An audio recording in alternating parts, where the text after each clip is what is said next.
नमस्कार मित्रांनो, विजनन अकॅडमीमध्ये आपले सहर्ष स्वागत. मित्रांनो, आपण सर्वजण ज्याची आतुरतेने वाट पाहत होतो आणि महाराष्ट्र शासनाने जे काही निवडणूक आयोगाकडे शिक्षक भरती संदर्भात नियुक्तीसाठी जी विनंती अर्ज केली होती, तर या संदर्भात नवीन अपडेट्स मिळत आहे. तर ती काय आहे याविषयी सविस्तर माहिती आपण या व्हिडिओमध्ये पाहणार आहोत. त्यापूर्वी चॅनलवर नवीन असाल तर प्लीज चॅनल सबस्क्राईब करा, लाईक करा, शेअर करा.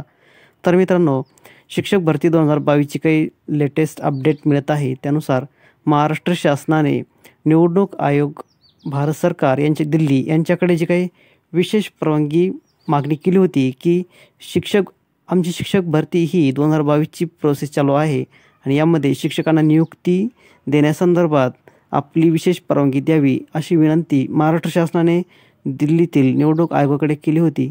तर यावर बरेचसे दिवस प्रलंबित ही मागणी होती. आता या विनंती अर्जावर अपडेट्स मिळत आहेत. त्यानुसार की निवडणूक आयोगाने परवानगी दिली आहे, शिक्षक भरतीच्या नियुक्तीसाठी परवानगी दिली आहे.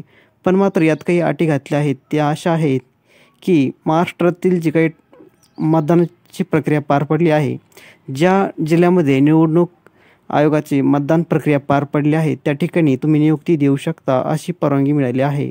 तर मित्रांनो, ज्या जिल्ह्यामध्ये आता मतदान प्रक्रिया पार पडत जाईल टप्प्यानुसार, त्या ठिकाणी शिक्षक भरतीचा मार्ग मोकळा होईल. त्या ठिकाणी शिक्षकांना नियुक्ती देण्यास कोणतीही हरकत नाही.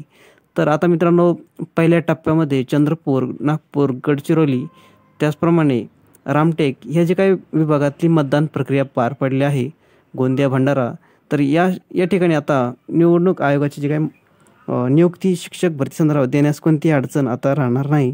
प्रत्येक टप्प्यानुसार मतदान प्रक्रिया पार पडल्यानंतर नियुक्ती शिक्षकांना दिली जाईल. जिल्हा परिषद अंतर्गत नियुक्तीपत्रक वाटप केले जाईल.